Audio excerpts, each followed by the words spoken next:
Hello everyone, welcome back to another episode of Space Store Live, the last one before Christmas. I'm Abby from Space Store, and tonight we have another episode of the Space Roundup with Nick and Terry. They'll be bringing you some of the most exciting space news stories from the last fortnight, as well as some good things to look for in the night sky in the upcoming weeks. Thank you for taking the time out on Tuesday evening, and again, taking us over the football, and I'll pass you over to Nick and Terry to get us started. Yay. Fine, thanks, Abby.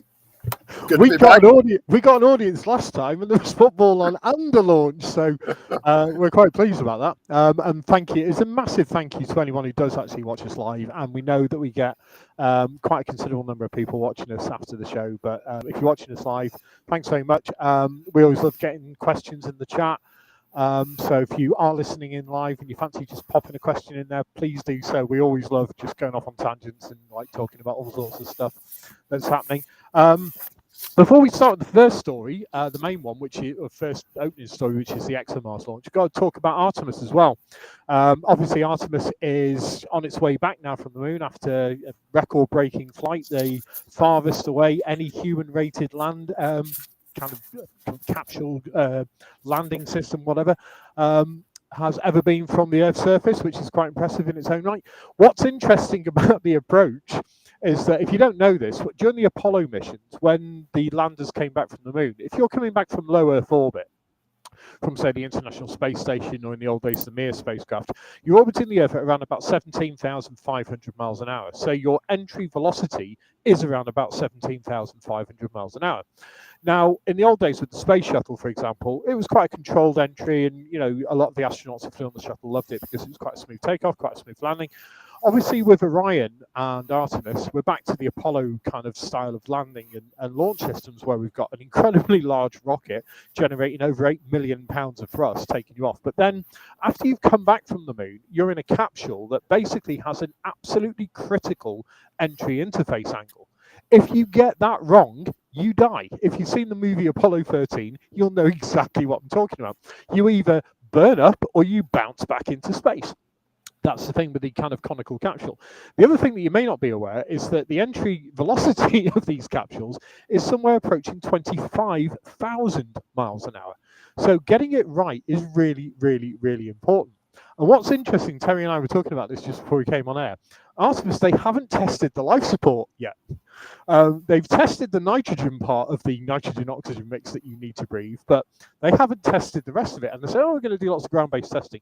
So essentially, the first time this flies to the moon, if you've ever seen the movie Capricorn 1, which is a classic kind of conspiracy theory, Bart Siebel's favourite movie from the 1970s film about a faked mission to Mars, and it is a truly brilliant film, don't get me wrong.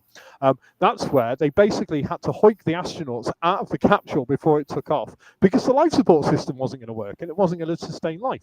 So it's quite interesting, I thought, Terry, that Artemis, basically, they've yet to check it. Yep, absolutely. As they say, they've tested the nitrogen, but you're not going to get far-breathing nitrogen. Not really. Yeah. Anyway, that's just a little aside, but watch out for Artemis's return.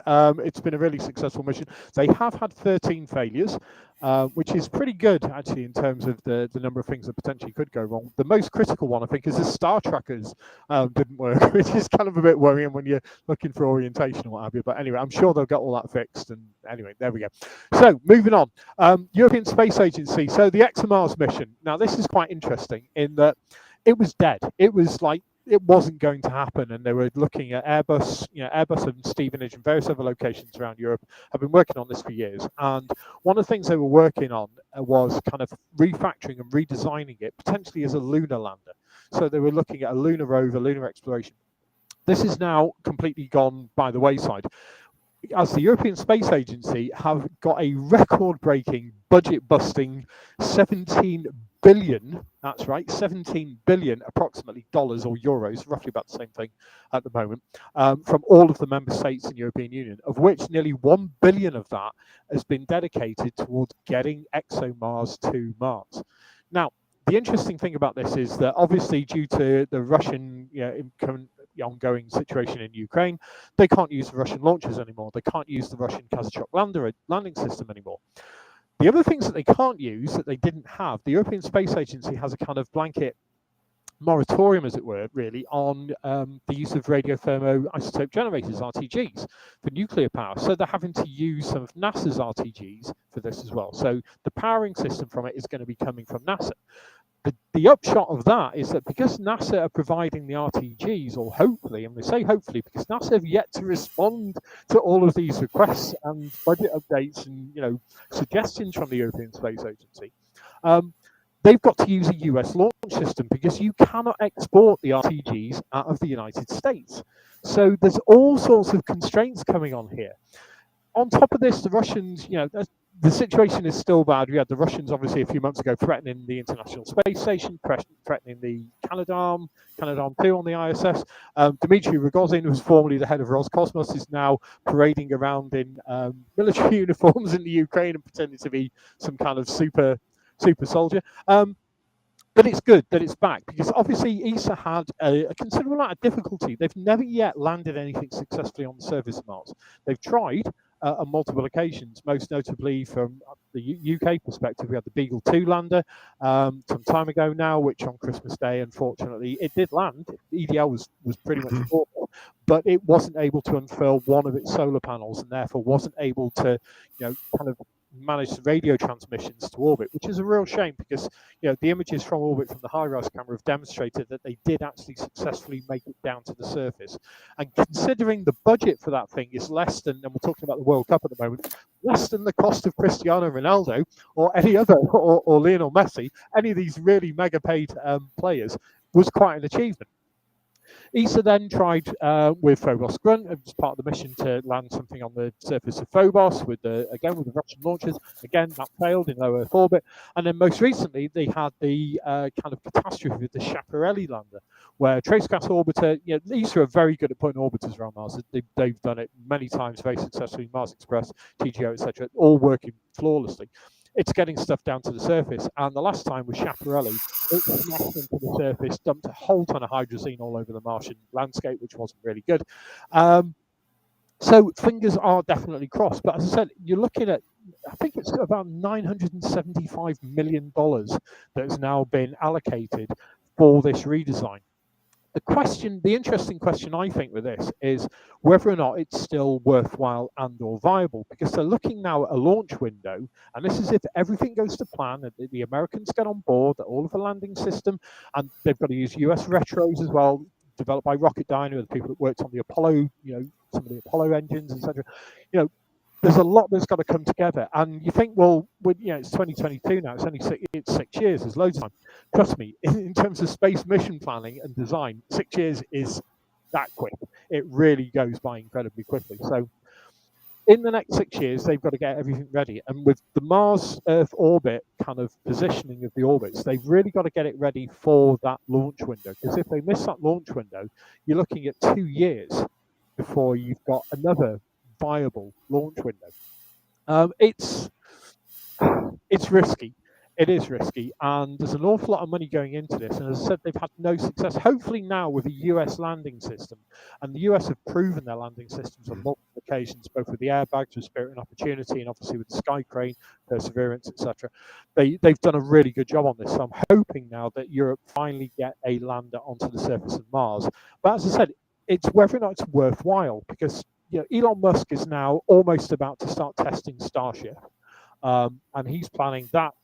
That's not going to be, well, it will be throwing thousands of Starlinks into low Earth orbit. We know that, but its goal is to basically put a load of people onto the surface of Mars. So whether or not 2028 is even, going to be that worthwhile, yes, it will from a scientific exploration point of view, I guess, but it's not now part of the whole sample return mission spectrum that was originally part of ESA's planning. ESA working with NASA on that one. NASA are pretty much doing most of that now, with ESA's help, obviously, in the orbiter and various other systems. But it doesn't rely on this fetch rover as well as what ExoMars is going to deliver to the project as an overall as well, in terms of sampling for life, looking for the interesting precursors of life or potentially microbial life still existing on Mars in some form.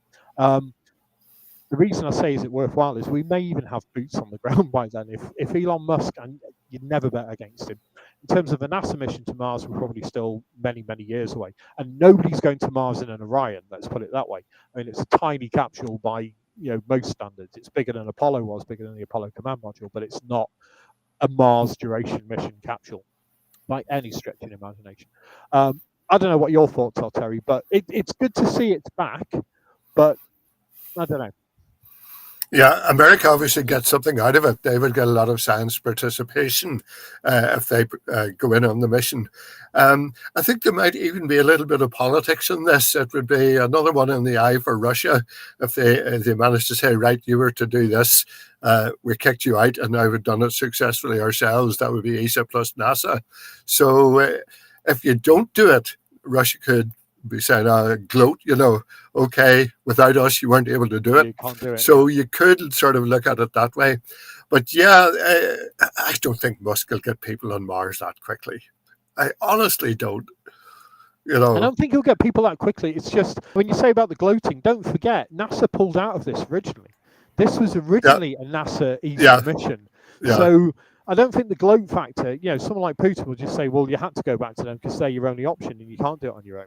And that's the reality. The European Space Agency, for its incredible work and the science, that's come out of Rosetta and the Huygens lander. We were talking about Titan in a little bit, but they've done some incredible things. Don't get me wrong. Yeah. But in terms of landing on other planets, this 17 billion is designed for, potentially a lunar lander, and all of European Space Agency's science exploration missions, and it's a budget that's comparable to NASA's now.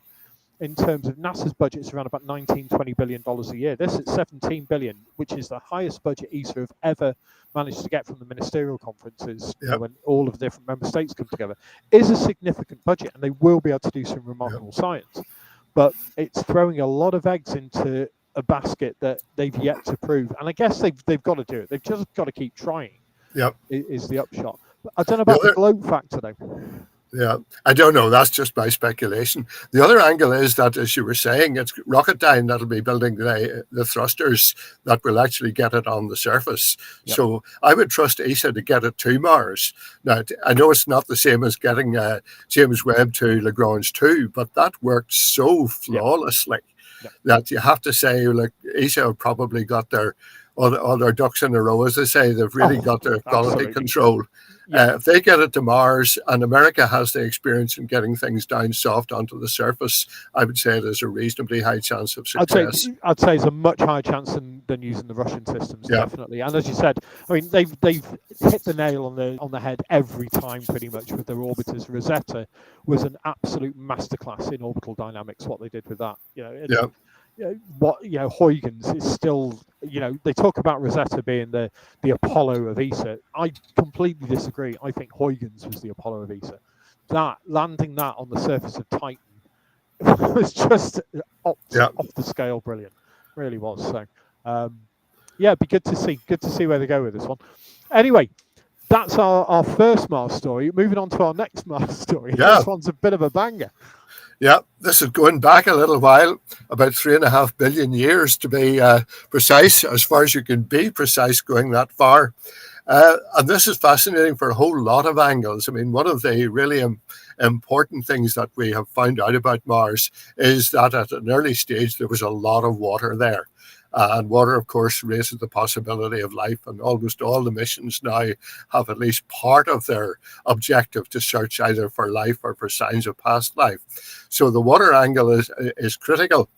And the thing is that we think that between 3 and 3.5 billion years ago, a lot of Mars was covered in large oceans, not terribly deep, but significant amount of water there. And of course, Mars then, like probably most of the other bodies in this part of the solar system, was being pummeled by asteroids, partly because there were an awful lot more of the bigger ones around them. It wasn't all that long after the formation of the solar system and whatever created all the asteroids. There were a lot more of them then. If you think of the moon and the late heavy bombardment and so on, there are huge amount of impacts in our solar system bodies. So there are a lot more of these sort of not huge, but certainly medium-sized asteroids flying around. Also, of course, you have to remember that Mars is a lot closer to the asteroid belt than we are. So it's more in line for these targets. In fact, even now, there are more comets and more asteroids that cross the orbit of Mars than come in far enough to cross the orbit of the Earth. So it's not surprising that Mars was getting pummeled by these relatively large bodies. And they think that there were at least two major impacts in that period between 3.5 billion years ago. One had already been provisionally identified with a crater called Lomonosov. I think that's right. Am I getting the pronunciation right? But they weren't absolutely sure about that because it's very difficult to date that particular crater. But if that's right, then there are reason to be sure that it would also have created a major tsunami in that ocean. But now they have got a lot more information on this latest one, including much better dating of the rocks. And they think that about 3.4 billion years ago, a reasonable sized asteroid slammed into the ocean of the northern hemisphere of Mars and created an absolutely huge mega tsunami. It was in the area that we now call Vastitas Borealis, the northern lowlands. And there's a lot of evidence to show that there was a huge tsunami, basically huge piles of rock that had been piled up by the wave. And then other evidence that showed that there's probably water then that flowed back down into the lowlands after the tsunami subsided. So they think that they've now found the crater that is actually the result of that first impact. And it's called Pohl, P-O-H-L, after Frederick Pohl, the science fiction writer, which is a nice tribute to him. And it's about 900 kilometers from the Viking lander in the Northern Hemisphere. It's about, the impactor, they reckon, was between 3 and 9 kilometers in diameter. Can't be absolutely sure because we don't know the mass, the density, or the impact velocity, but sort of those are the upper and lower limits. And the crater is about over 100 kilometers in diameter, so quite a big one. And the important thing is that they know that the rocks in that area are about 3.4 billion years old. So that is a very good, reliable way of dating the crater. So they think this is absolutely colossal. The water at that time, they reckon, was, what have we got here, about 300, 500 feet deep. The crater itself would have been about 120 meters below the sea level at that time. In other words, the surface was that distance below the sea level. And the energy of the impact would have been up to about 13 million megatons. And just to give you an idea of comparison, the largest nuclear bomb ever exploded on Earth, the hydrogen bomb, biggest one was by the Russians. It was about 50 megatons. So you're comparing 50 with 13 million. So an absolutely incredible impact. And some of the statistics here are quite mind-blowing. They think the tsunami would have reached up to a height of 250 meters, and it inundated an area of 800,000 square kilometers. And the wave had traveled up to 1,500 kilometers from the impact. So that's quite hard to visualize. If something like that happened on Earth, it would be absolutely catastrophic. Now, that would be quite similar, in fact, to the impact that did wipe out the dinosaurs, or certainly hastened their demise.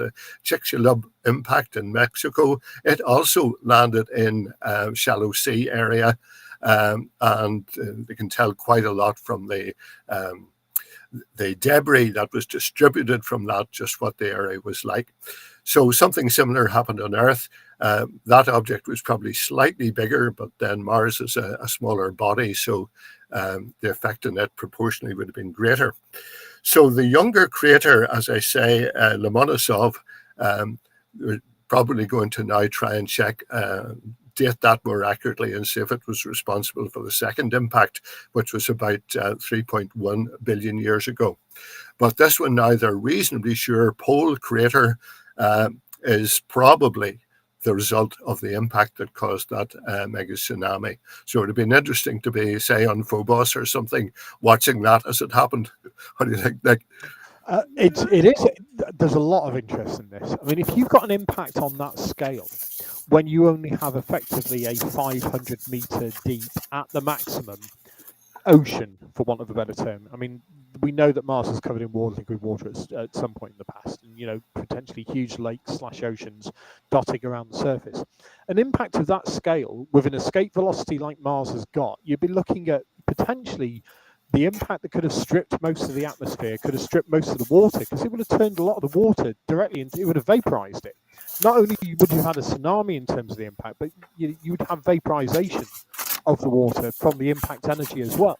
Yeah. And then you've got this dispersion of water all over the surface. If you're then stripping the atmosphere, and don't forget, a lot of the theories around Mars's atmosphere going back billions of years relate to the Farsis bulge and obviously the emissions from the volcanoes, making the atmosphere significantly denser at some point in the past, allowing liquid water to exist on the surface, which eventually, due to solar activity, lack of a magnetic field, all the different things that we know about Mars will have been stripped away. But if you've got an event of this kind of scale and magnitude and creating a crater 100 kilometers across, the largest well-known crater on Earth, as we said many times, is the Barringer crater, which is at Arizona, just outside Flagstaff in Arizona. That's around about a mile, so about 1.7 kilometers across and about 400, 500 feet deep. That would have obliterated everything with about 600 miles of it. This is a kind of crater that had any microbial life or even small whatever life existed on the surface would have wiped it out instantly. There would have been nothing left. And you're stripping the atmosphere potentially because of the impact energy. What is it? 13 million atomic bombs or Hiroshima. Yeah. In equivalent. The SAR bomb that you mentioned, that was one of the largest ever exploded on Earth. We don't want to go there in terms of how catastrophic this would have been. As you said, it was a Chicxulub scale event for Mars, and you only have to look at the cratering on Mars and the historic cratering on Mars, and that we're still seeing cratering to this day. Mars is still being hit, as you said, to this day. We talked about that in the last show, but some of the craters on Mars even exceed this in terms of size. And it's, if you can accurately date those, and then you can say, well, if water existed up until this point, an impact of that velocity, what's it going to do to all that water? It's going to, at very best, you're going to get a big tsunami. And yes, as you said, there's evidence of a big tsunami, but a lot of that water is going to be lost straight into space. The ejector velocity of that is just absolutely astonishing in terms of what will be lost from the surface. So some of it would have fallen back down, but a lot of it would have been lost, as you say. The other thing is then, of course, Mars, we think, would have had a much denser atmosphere. But when you've got a body of that size approaching at that speed, the atmosphere is irrelevant. It just goes through it as if it wasn't there. I mean, you certainly get a tremendous shock wave. And if you'd been watching it, you'd have been blinded by the brilliance, just like you can't watch an atomic bomb going off even from a huge distance away. It's so bright. But it would not have slowed down the impact to any extent at all. It would just punch straight through the atmosphere. Yeah, any kind of body that size, it would have just got. You only have to watch movies like Deep Impact to see exactly what would happen. It will literally just go straight for the atmosphere. And as you said, it would have been dense enough to support liquid water on the surface. So, potentially nowhere near as dense as even the Earth's atmosphere is. So, a large body, we only have to go back to Chelyabinsk in 2013 to see what happens when a 17-meter body hits the upper Earth's atmosphere at those kind of velocities. And don't forget, we don't even know what the impact velocity was with this. If it came from the asteroid belt, may have been relatively low. If it had come from anywhere else, who knows? Velocities there are that little bit slower just because they're further out from the sun. But it could have been a head-on collision for all you know. Could have been a head-on collision. Don't forget, we've got extra solar system bodies being detected as well. So early formation of the solar system, and as we've talked about many times again in the past, Jupiter moving around in its orbit during the first billion years of the solar system's existence. Who knows what it was dragging with it? So. Yeah, it is fascinating. It's a great area of research, Mars. And the great thing about Mars, as we're talking about in Look Up Later, is it's so bright in the sky right now. I was looking with an 18-inch refractor a few weeks ago, and it's amazing. It's just stunning. And some of the images coming out of some of the high-end amateur astrophotographers. I'm so jealous. They really are great. They really are brilliant. Anyway, moving on to our next story. Moving a little bit further out. So Titan, fascinating world again. I mean, if you think Mars is interesting, there's so much research that could still be done on Titan. don't forget, Christian Huygens' discovery of Saturn's rings, and Cassini division, Giovanni Cassini, back in the early 1600s. These pioneering astronomers were the first people to see this, what they thought was a tiny little moon orbiting Saturn at the time. Titan is the largest moon in the solar system. It's larger than the planet Mercury, and it's the only thing that we know of in the solar system that has a surface atmosphere capable of supporting liquid on it and rain and clouds. Apart from, obviously, we've got clouds on Venus, but there's no liquid surface on Venus. Whereas on Titan, we've got this ethane methane set of large lakes, or mare as they're being known, largest of which is the Kraken Mare. And the interesting thing about that is that NASA have a contingency study still going on. It's been rejected this round, but it may still happen, to put a submarine on the surface of Titan.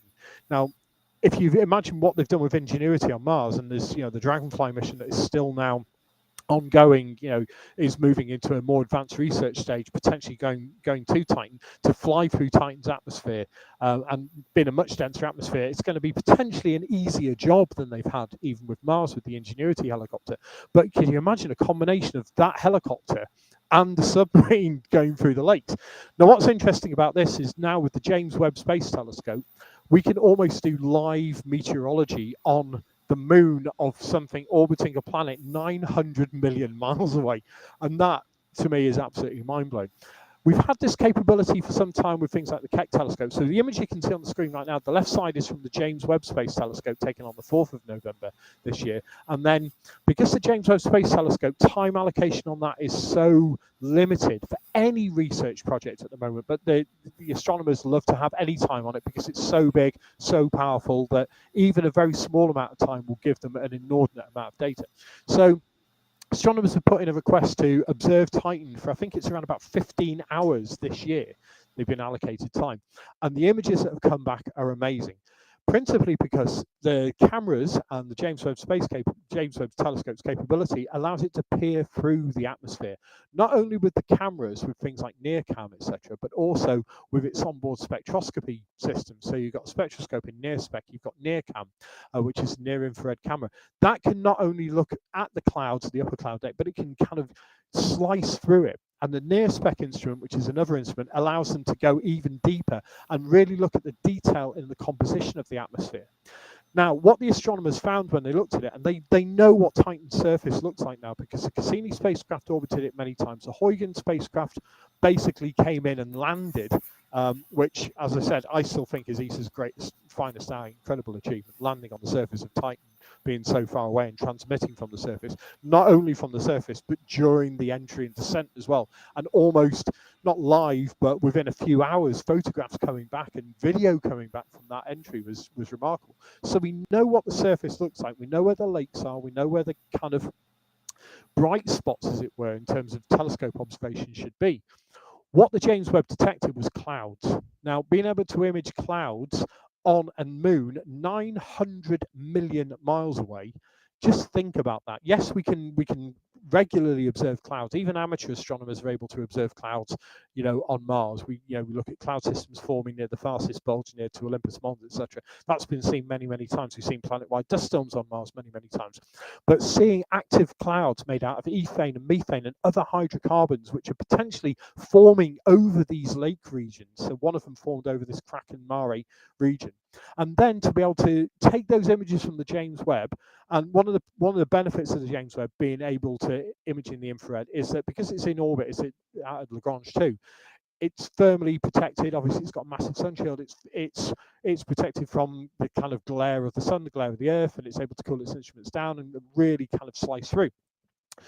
Instruments on the Earth, however, they have got infrared capability, but it's more limited than on the James Webb. Even the super gigantic telescopes like the Keck and various other telescopes around the world, which have got vastly bigger mirrors than the James Webb in terms of their optical light gathering power, they're hampered to some degree in terms of how far into the infrared spectrum they can go, basically because of Earth's atmosphere. And even though the telescopes are high up, on the top of mountains in Hawaii, and Hawaii's kicking off right now, Mauna Loa's kicking off at the moment, so that's going to be causing all sorts of problems for the telescopes there, potentially in terms of pollutants in the atmosphere and what have you. An interesting one to follow if you've not seen what's happening on Hawaii, on the Hawaiian Islands right now.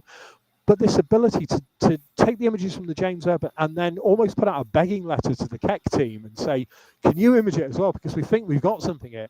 And then like just a matter of a few days later, 2 days later, Keck imaging it and saying, yep, we can see the clouds, and they've changed a bit and they've moved a little bit.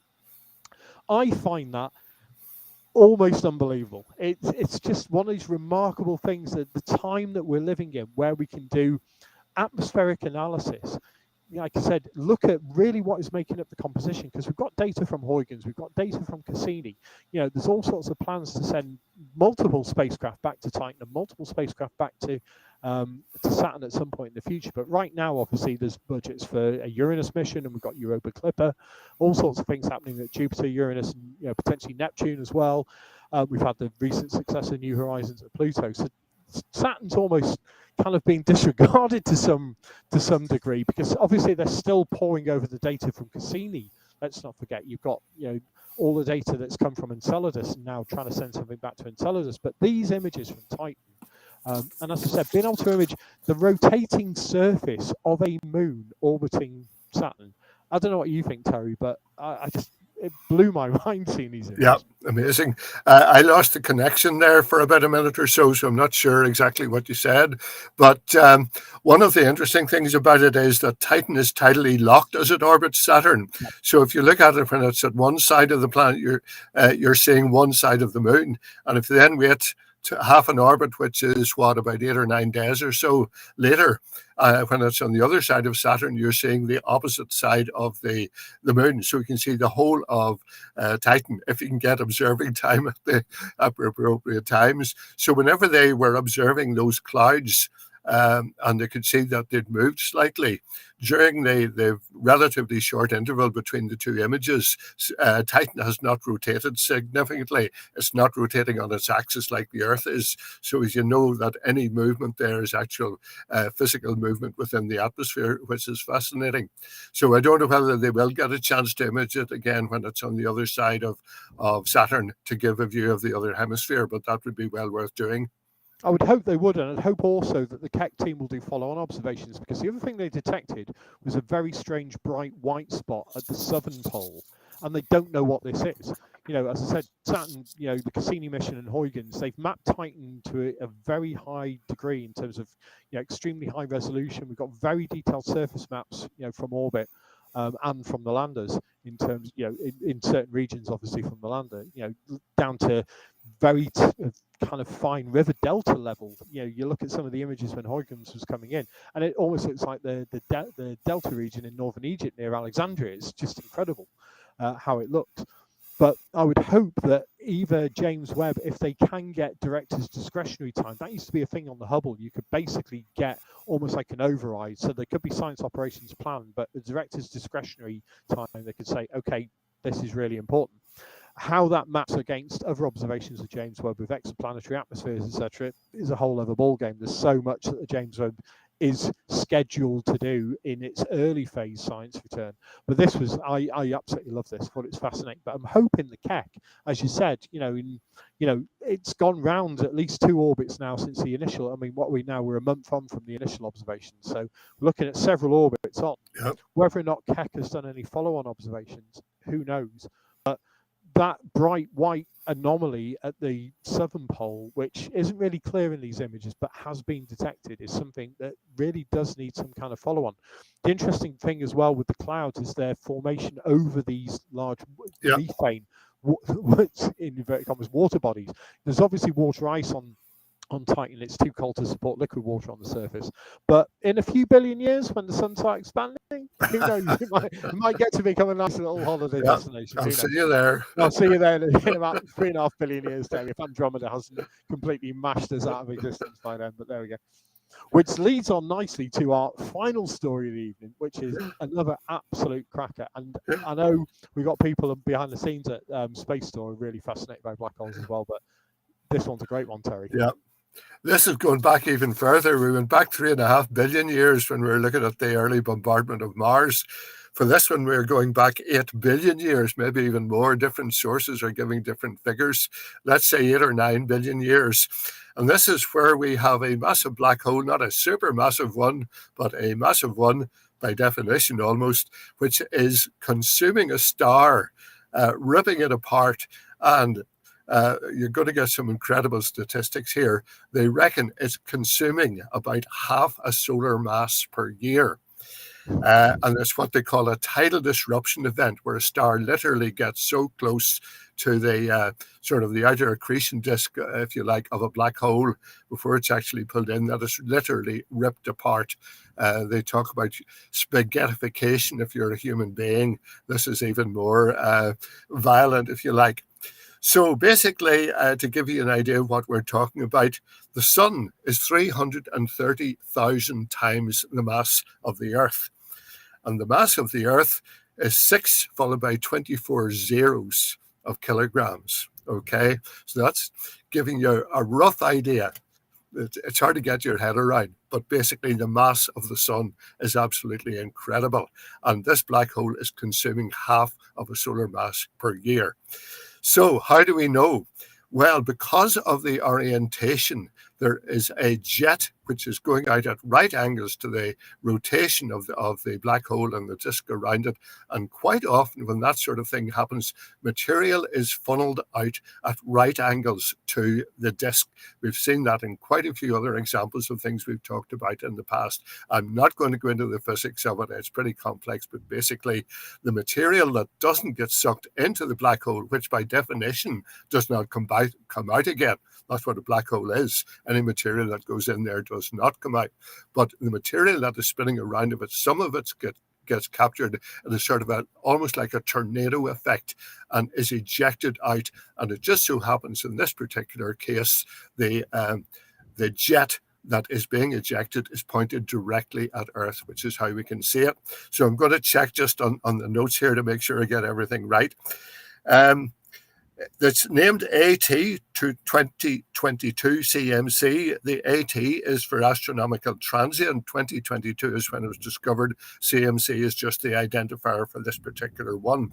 It was discovered by another amazing instrument facility. There's so many of them around. We're talking about other things behind the scene. This Vicky Transient Facility, which images the whole sky really, really regularly. Again, I'm not going to go into all the details, but basically, as the name implies, it's looking for transient events, whether it's things that explode quickly and then fade again, or things that move and so on. It's very, very successful, named after the famous astronomer Fritz Vicky. It discovered this, and at first they thought it was a gamma ray burst. Then subsequent observation, in fact, they had, I think, about 21 telescopes looking at it, including the VLT in Chile, one of the most powerful telescopes on Earth, the Hubble Space Telescope, one of the instruments up on the International Space Station, the whole spectrum from gamma rays right through to radio. Astronomers were looking at this particular object, and they pretty soon found out it couldn't be a GRB, a gamma ray burst, for a whole lot of reasons, mainly sort of the brightness and the duration that it lasted for. And to cut a long story short, they think they've eliminated everything except one of these tidal disruption events, where a star is literally ripped apart, and the energy involved, the energy given off by the star disintegrating, is so huge that we're able to see this at a distance of about 13 billion light years. That's to say, there are different figures being quoted, 8 billion to 13 billion. So the reason we can see it is, as I say, because that jet is pointed almost directly at us. And the material that is coming out at almost light speed. The figure that I've seen quoted is 99.99% of the speed of light.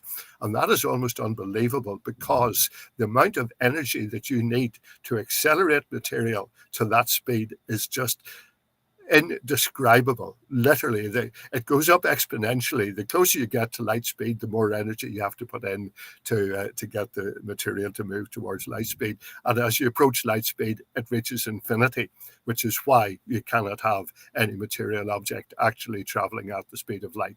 That is the actual limit. The amount of energy you need to put in becomes infinite. So this is getting up to 99.99% of the speed of light is, again, mind-blowing. The amount of energy involved there is just totally indescribable.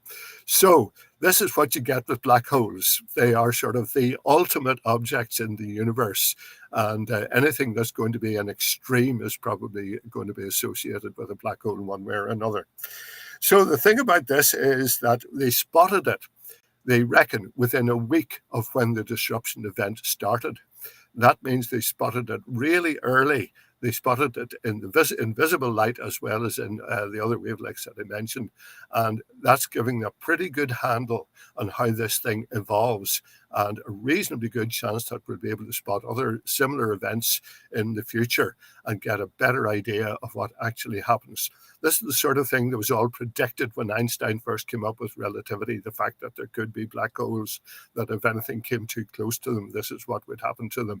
Now we're seeing the evidence of it. And just every 2 weeks when we come on, we have to choose from probably about a dozen amazing stories that there are. And this is just one of them. And as you say, anything to do with black holes is such a hot topic now that we all love it. It really is. Well, it's really pertinent. Earlier this week, I was at a lecture given by Dr. Becky Smethurst, who's an astronomer working out of Oxford University. And she's remarkable. She's very well known on YouTube. She's got like hundreds of thousands of followers. Does a lot of really good outreach astronomy. Her key area of research at the moment is looking into the growth of supermassive black holes. And there's a real problem with this, in that to grow a supermassive black hole, everyone thinks about black holes, and the way she described it was brilliant. It's like they think of them as cosmic hoovers kind of sucking in material. They're not. They're kind of just, they sit there, and if you get into the event horizon near the accretion disk, then yes, everything kind of goes into it. And the only thing coming out potentially is Hawking radiation. Obviously, we get things like M87, where we've got these superluminal jets coming out of the central supermassive black hole in a galaxy. But what she was saying was that the key theory for the formation of supermassive black holes is galactic mergers. So they looked at galaxies that merged, and it turns out that it's only around about 35% of the known supermassive black holes in the known universe that we've observed so far. And there's so many questions you can ask on this in terms of what's the farthest away you've seen a supermassive black hole, and does that in effect disrupt the whole Big Bang theory and galactic formation, etc. Like Sabine Hosfelder, I don't know if you've heard of her, but again, really notable astrophysicist. She's now questioning the very existence of the Big Bang itself, questioning dark matter, dark energy, all sorts of things. There's some really interesting things happening now in the fields of cosmology and deep space astrophysics. But if you've only got 35% caused by mergers, what's causing or creating the other high percentage? It's not 65%. There's other forces at play here. There's creating these gigantic supermassive black holes. And by supermassive black holes, we're talking about black holes with 10 to the 10 solar masses. Yeah. So how do you create something like that? And again, this is really, really interesting research. And don't forget, we've had V723 Monocerotis, which is very visible to anyone with an amateur telescope. The star that is being orbited potentially by a small black hole that was detected around about 1,500 light years away. And there's all sorts of arguments as to whether or not it is a black hole or if it's just a star that's been stripped and yada, yada, yada. But we go from 1,500 light years away in a relatively small black hole, and Dr. Becky was saying, wouldn't it be fantastic if there was a small black hole almost at the edge of our own solar system? Really tiny black hole. We don't know. Obviously, we can't see it. We don't know what the gravitational effects are out near the Oort cloud, etc.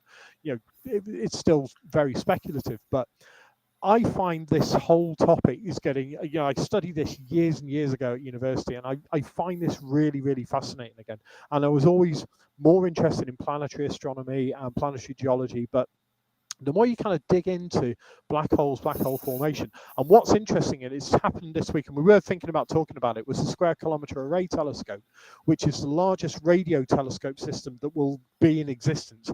Hopefully, they've just started starting to build it now. They've gone through all the years of discussions, debate, politics, design, engineering, research, getting, all of the computational power up to speed, because the computers literally didn't exist when the SKA was envisaged to crunch the amount of data that thing is going to generate, which is going to be around about 10 times the amount of traffic across the entirety of the internet per day. It's astonishing. Once that comes online with this, radio wave capability that's going to have a resolution 50 times greater than the Hubble Space Telescope in radio waves, pointing something like that at this black hole is going to be mind-blowing. Because you imagine what you're going to be able to see in the level of detail. You only have to look at some of the images now that we're seeing of black holes. We've got two different supermassive black holes, one significantly larger than the other, both with very similar kind of characteristics when they're mapped into an optical image. But the characteristics, bizarrely, almost identical to what was predicted by the visual effects team who did Interstellar when they were given the data. And this was again a thing that Becky was quite she spoke eloquently on the whole thing with the Interstellar team. Yes, they were given the visual data and they said, well, this is what it should look like, and all the astronomers are going, well, no, that's not what a black hole looks like. And then when they eventually got an image of it, look, that's what a black hole actually looks like. It is amazing looking at the accretion disks and what's happening around these black holes and seeing the material being sucked in. And you only have to look at it's not a supermassive black hole, but a significant black hole in Sagittarius A star in the center of our own solar system, our own galaxy. And you look at the stars orbiting that and the 10 plus years of images that have come out of a range of different telescopes. And now with the James Webb being able to peer through a lot of the dust because of its infrared capability, but then, as I said, with the SKA being able to image it's staggering resolutions, being able to see stars orbiting essentially nothing in the middle of our own galaxy. Black holes is the hot topic. So if you're thinking of getting into astronomy and you're thinking of getting into research, this is the hottest topic in the entire universe right now, is black holes. Absolutely 100%. No doubt at all. Like I said, I've got a real bias, and I guess you have as well, Terry, for a bit of planetary astronomy. We all love a bit of good planetary astronomy. I'm just going to go to a question that we've had, or a comment we've had from Rob Thomas in the chat there. Be crazy to put a sub on Titan. Yes, it would. Now, here's an interesting one, Rob.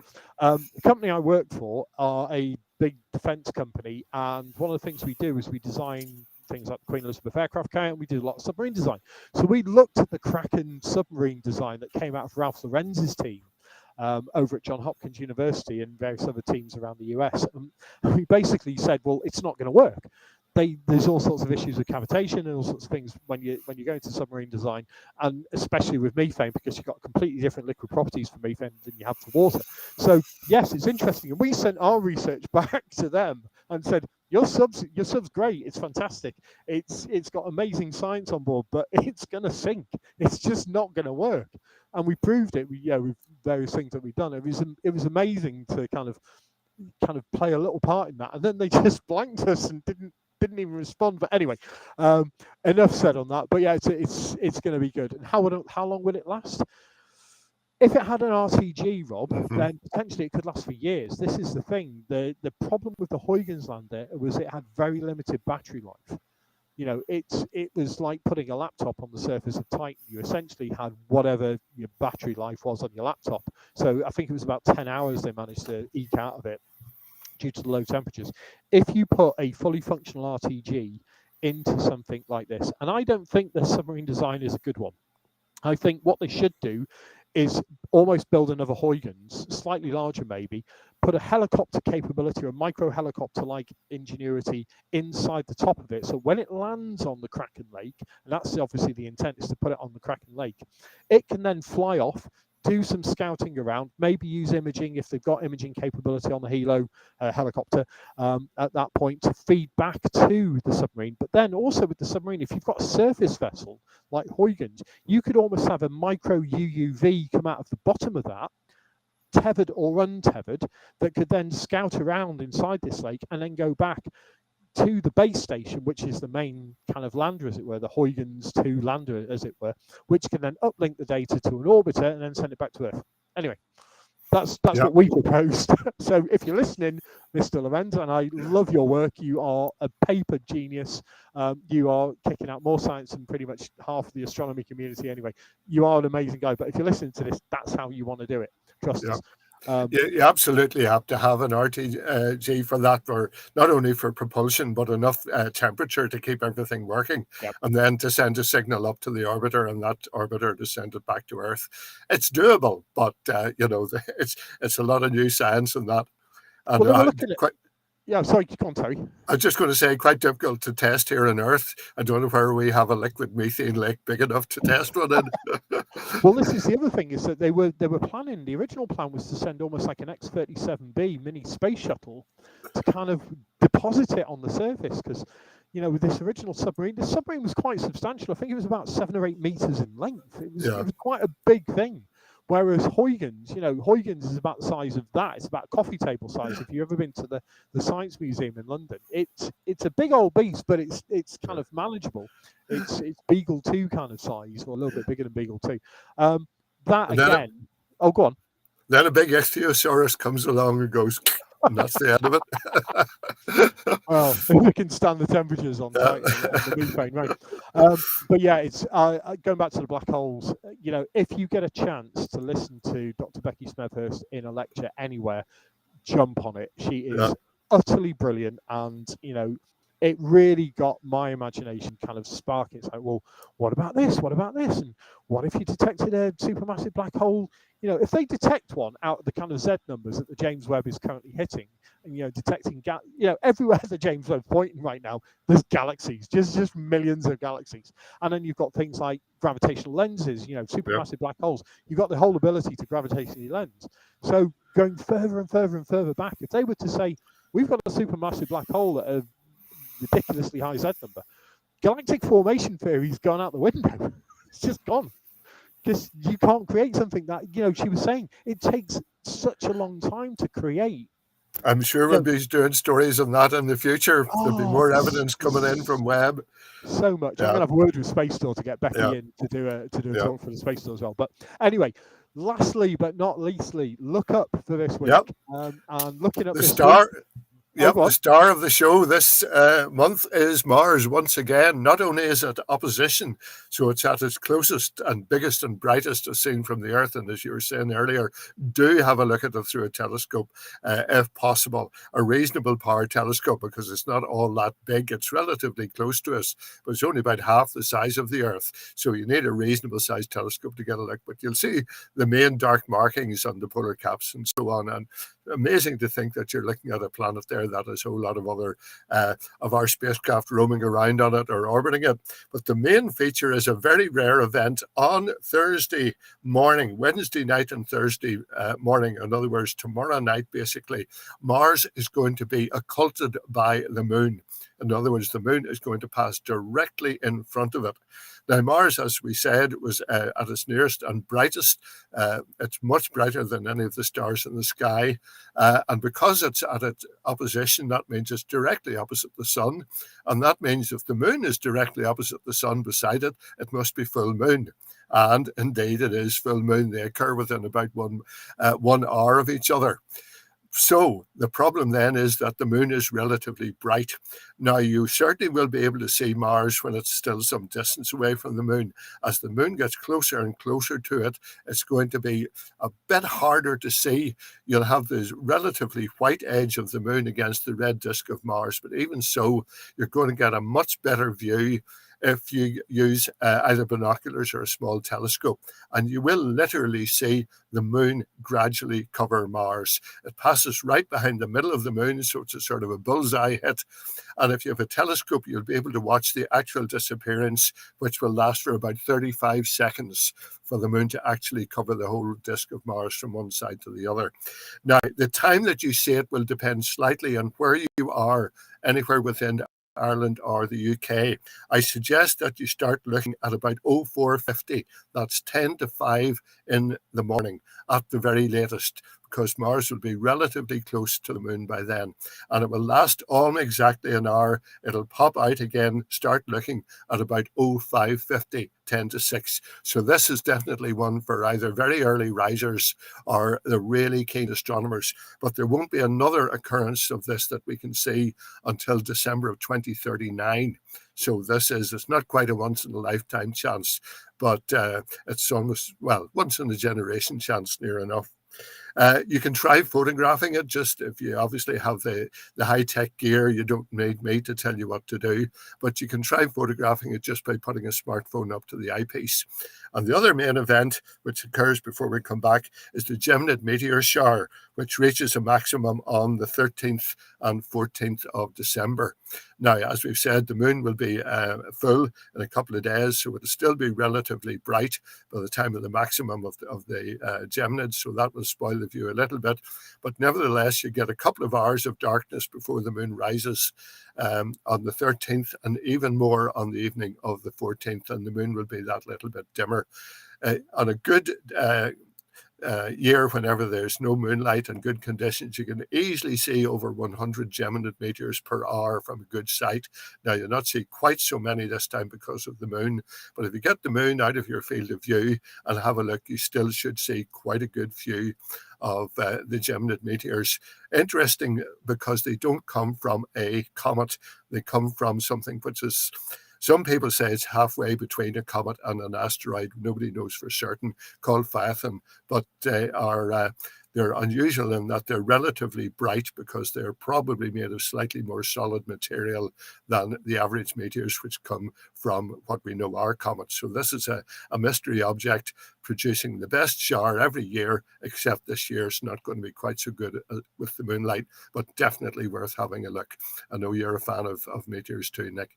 Oh yeah, it was great going out a few weeks ago for the Orionids, and again we partly clouded out. So the other thing that if you're watching or listening, if you have got cloud in the sky and you think, well, I can't really see anything, there's loads of online radio telescopes. Yep. So there's a thing called Webb SDR, which basically you can buy an SDR system. It's like a little dongle that fits into your laptop that allows you to listen to radio waves. Now, if you've got a bit of electronics background, bit of nous, you can build an antenna, Yagi antenna, put it in your garden. And essentially what that does is enable you to listen to meteors. Now you think, well, how do I listen to meteor showers? As the meteor enters the upper atmosphere, it basically causes disruption in the ionosphere. And if your antenna is kind of listening in on certain frequencies, and there's a whole list of these, and you're listening into the output from, say, a radar or a low frequency antenna somewhere in France or Belgium or the other side of the UK, for our examples, you can actually detect when the meteors are coming in through the upper atmosphere. They disrupt the ionosphere and they create like a ping sound, which you can hear, but also the software, which is free to download, which enables you to watch this as it happens. And as I said, there's loads of online sites, Norman Lockyer Observatory, various other sites around the UK. You can just log on to their SDR outputs and you can watch the meteors coming in. And what this enabled us to do when we were at Marlborough College a few weeks ago was listen to and watch the meteors and contribute to science, because you can get a count. And things like the International Astronomical Union, the British Astronomical Association, etc., all are very interested in the counts, the number of meteors per hour that you're seeing in different locations. And it's really important if you have got a clear sky in terms of light pollution as well. So it's really, really, it's a good way to, especially with kids, to get your kids out, maybe not in the winter, it's a bit cold, it could be a bit frosty, there's strep A and all sorts going around at the moment, so I'm not encouraging you to take your kids out and freeze them at the moment, but in the summer with the Perseids, especially next August, it's a really good thing to do. But yeah, looking out for the Geminids. If you don't want to get cold and you just want to kind of sit inside and stay a bit warmer than you will be outside, definitely have a look at some of these Webb SDR websites. They're all over the world, so you're not just confined to listening into meteors arriving over the UK. You could listen to them pretty much anywhere on the planet, and it's free, it's fantastic. As I said, if you want to start dabbling and you're thinking of a fun project for the couple of weeks over Christmas when you're off, a soldering iron, couple of bits of wire, some wood, some metal pieces to make your own antenna. Again, there's loads of diagrams all over the internet on how to do that. Connect that up to these dongles, these like low frequency. I've got one just up here, which you can't see because it's out of camera shot, but I've got one myself. They're a lot of fun. And the other thing you can do with those is you can listen into certain satellites as well. So as certain satellites fly over, you can get what's called telemetry, the actual data downlink from these satellites. Some of the ones that aren't encrypted, that actually broadcast in frequencies that you're allowed, you can download the data from them and then see what the satellite's doing. You can see its temperature, you can see what the sensors are doing, etc. There's a whole ton of satellites that allow you to do that for free, and you can listen into the ISS, because sometimes the ISS does broadcast. So there's so much, and this kind of leads on to fun things to get for Christmas. Yeah, the curse of British astronomy is that we tend to be clouded more often than not, especially except when there's a full moon. Then it's completely clear, bizarrely.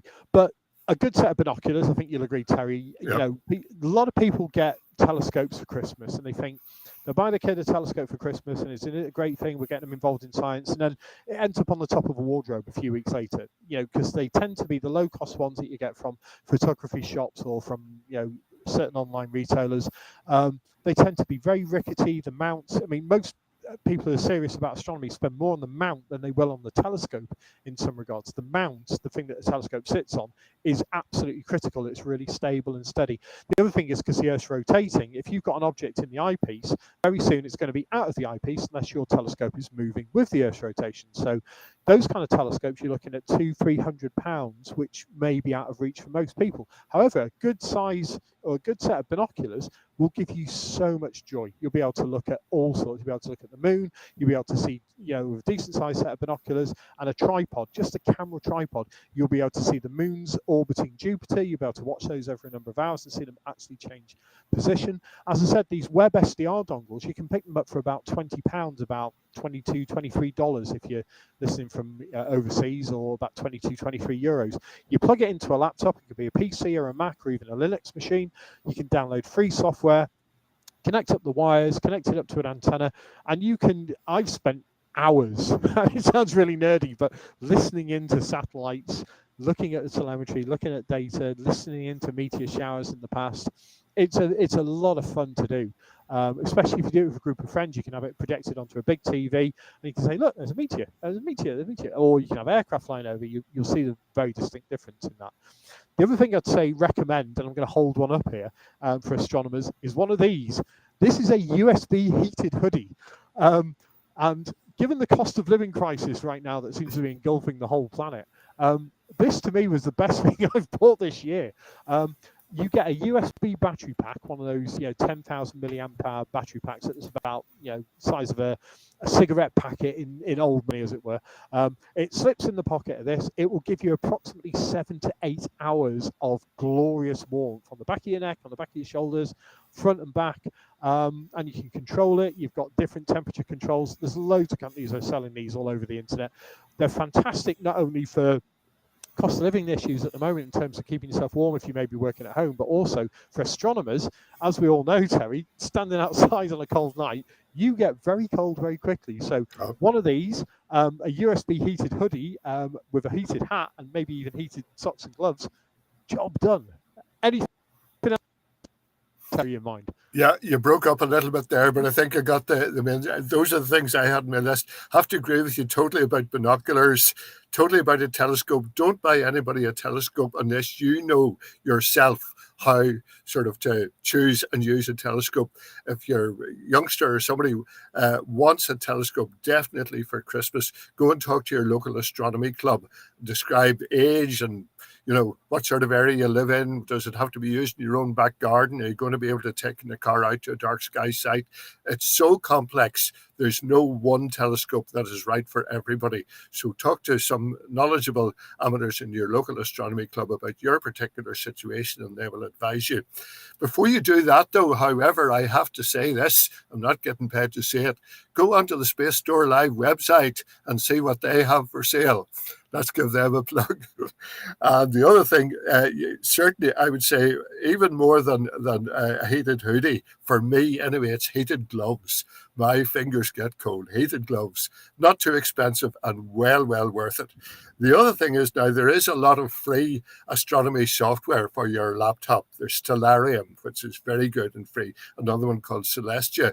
But if you want to really go into sort of the ultimate of semi-professional software, there are ones like SkyMap and Guide and Sky Safari Pro. They all have their pros and cons. You get a little bit more, I think, than I'm not sure. I haven't got the latest version of Stellarium, but the people I know that really go into the sort of the intricate detail of accurate predictions and so on use Guide or Sky Safari or something like that. So have a look around, read the online reviews, and if somebody hasn't already got a good planetarium software program for their computer, I would recommend that's another thing you can get. Absolutely, and especially with mobile phones, because you've got GPS capability on most mobile phones these days. You know, Stellarium Mobile, and you can then use Stellarium on your laptop, and that can be Linux, Mac, Windows, whatever. It doesn't really care, and that's the good thing about a lot of these free applications. Stellarium in particular, it's platform agnostic. But if you put it on your phone, you can then use your phone to guide you around the sky. So even if you don't know your way around any of the constellations, you might know the Big Dipper, you know, Ursa Major, you might know where Polaris is, you might be able to spot Orion, but it's fantastic to be able to get more information. So you can hold your phone up and look at the sky, and it will literally, as you're moving around the sky, tell you what you're looking at, and then you can zoom in on those objects. So if you're looking at Mars, for example, at the moment, or Jupiter, and you know, you zoom in on it, you look through the binoculars, and you've got the 4 dots of the 4 main Galilean moons either side. You hold up your phone, it'll tell you which moon is which and what you're looking at. And you think you're looking at Io, the most volcanic thing in the solar system, you're looking at Europa, potentially a giant lake under the surface. There's so much, and as you said, Terry, it's free or very low cost. I mean, I've got apps on my iPhone that I think are about 79 pence a month. For the professional version, that's with all the updates and like latest information on comets, and so there's some fantastic stuff there, especially if you've got kids who are obsessed with looking at their tablets or their iPads. Getting them into science, that's a great way to do it as well, because, you know, it's one of the things that is still taught in school to some extent is, you know, good physics, you know, some astronomy, but getting them to an astronomy club. If you want, you know, the wow factor in particular, it's a shame that Saturn's kind of disappearing now, because that's the one that everybody goes wow at, but definitely, there's so much out there. And Space Store, yes, absolutely. They've got great meteorites. They've got great experiences, VR experiences. So pop along if you're in Didcot or in Oxford now. Absolutely. Come along and see some more stuff. Thanks, Nick and Terry, for another fantastic show and lots of interesting things. Okay, cheers. Down there this time. A quick note from Space Wars, we also have some locally made Christmas-themed, space-themed ornaments coming into Oxford this week, if you're kind of into space and Christmas. So there's that as amongst the rest of our kind of normal things that you might want to get for someone who likes space stuff for Christmas. Our next show will be in the new year, so I hope everyone does have a great Christmas and gets all those astronomy themed gifts that they need. So until then, subscribe to our social media channels to stay up to date with all the festive activities happening here at Space Store over the holidays. And thank you again to Nick and Terry, and thank you for everyone for watching. Thank you. Cheers, everybody. Thanks to Space Store. Have a happy Christmas, happy New Year, whatever you do. Enjoy and stay safe and stay warm. Cheers, guys. And look out for Santa with your telescope. Bye. Bye, everybody.